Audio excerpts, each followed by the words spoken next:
people don't know this, but Claude came from very humble beginnings. He was born here in San Francisco. His father was born here in San Francisco, and his grandfather came over from Italy when he was 14 years old and went straight to the gold fields and made money selling provisions to the miners.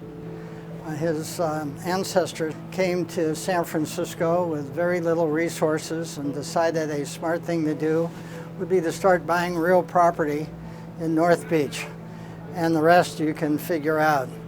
Yeah, so my dad was born and raised here. He grew up around the corner from my mom, and they both grew up together in the Marina District, and this year they've been married 68 years, believe it or not. My father went to SI. He was a class of 44. His brother was a class of 43 and was killed in Europe, in the Battle of the Bulge.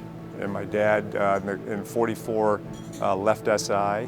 The Jesuits told him he was not graduation material, so he left SI and joined the Merchant Marines, and he was in the South Pacific during the balance of the war. And he was on troop ship carriers, and they would literally go to islands that were just barely liberated and deliver troops. And you need to understand, my dad at that point was 18 years old. So my dad was once lost on an island in the South Pacific. They had just taken over the island. My dad decided to take a walk, and he's walking down the road, and one of the guys comes up in a Jeep with a .30 caliber machine gun in the back, looks at my dad and says, "What in the hell are you doing?" And my dad says, "I'm taking a walk." The guy says, "This is completely unsecured. Get in the back, get on the machine gun, and shoot anything that moves." A couple hours later, he realized he had to get back to the ship. And as he's walking back to the ship from the beach, it was full of Japanese bodies. It's going back and forth that were dead. And that's how he got back to the ship. So my dad was on a ship, on a troop ship, and the Navy PT boats used to come up and lash alongside, and they always needed gray paint because those boats were always getting beat up. So on my dad's ships, they always had 5-gallon buckets of gray paint because as a young seaman, my dad spent his days scraping and painting the ships. And in return, the PT boats would take people like my dad on rides on the PT boats.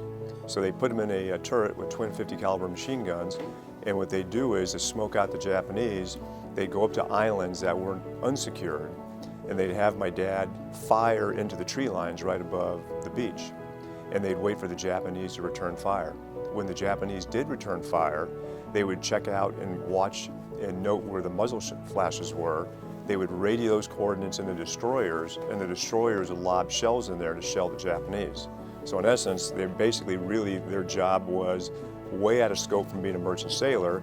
It was really there to smoke out the Japanese. And then he stayed in the Merchant Marine, and his goal was to be a sea captain. Actually, that's what he really wanted to do. And he came home to San Francisco once, pulled into Fort Mason here, and his mom picked him up, took him to the hospital, and he realized his dad was dying. And at that point, he went back to high school, finished high school, went to college, went to law school, and kind of the rest is history.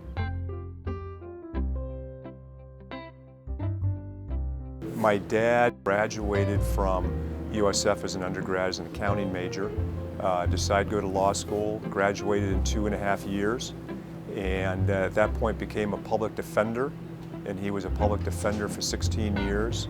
And in 1971, Ronald Reagan, who was then the governor of California, appointed him to the municipal court bench, and then 2 years later elevated him to the Superior Court, and he was a judge for 20 years.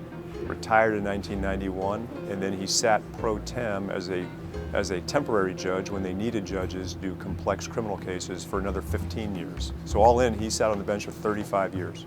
I've known Judge Perasso for more than 50 years. He was a deputy public defender in the public defender's office when I started off in the municipal court in 1966. And then he joined the municipal court. Shortly thereafter, we sat on the municipal court together. And then we both went on the Superior Court together, and he was just an outstanding trial judge. He had specialized in criminal law as a lawyer, as a deputy public defender. He was an objective criminal court judge, however. He was not swayed by the fact that he'd been an assistant public defender. He believed in the rule of law. He believed in enforcing the law. And he was absolutely the most knowledgeable and detailed conscious judge on the bench. And I wouldn't think of sentencing anybody down there without going by his chambers and talking to him about the crime, because he knew it all. Let me tell you a couple of things about Judge Perasso from a criminal lawyer's standpoint.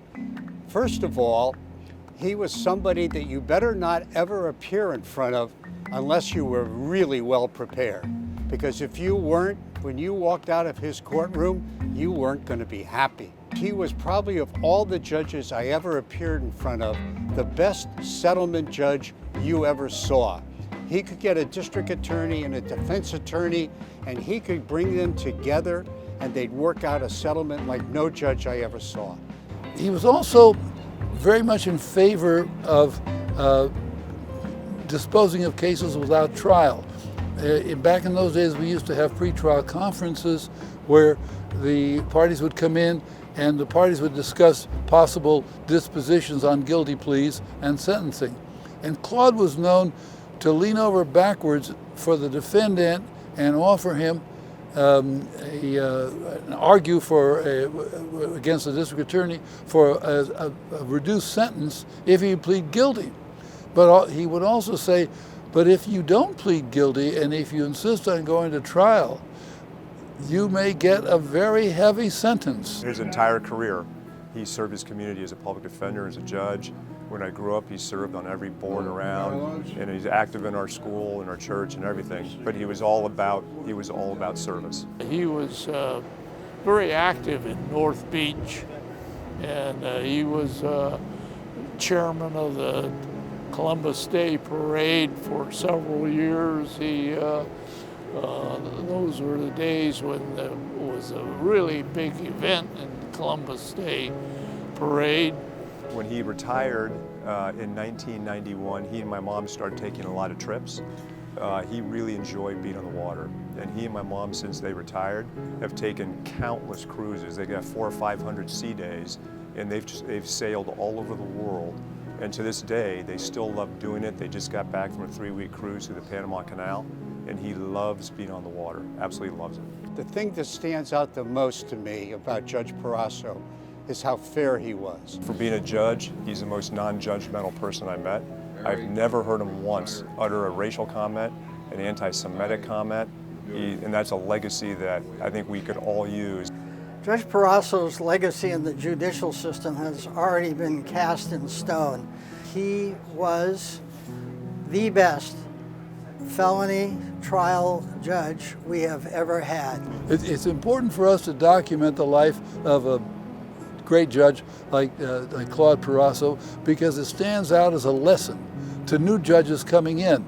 We have judges coming in these days who haven't tried many cases, because cases don't get tried much anymore.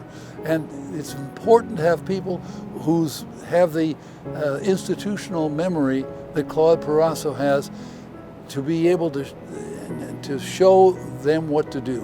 And that will serve as an example and as an inspiration to future Superior Court judges who preside in the criminal courts of San Francisco, at the Hall of Justice and elsewhere.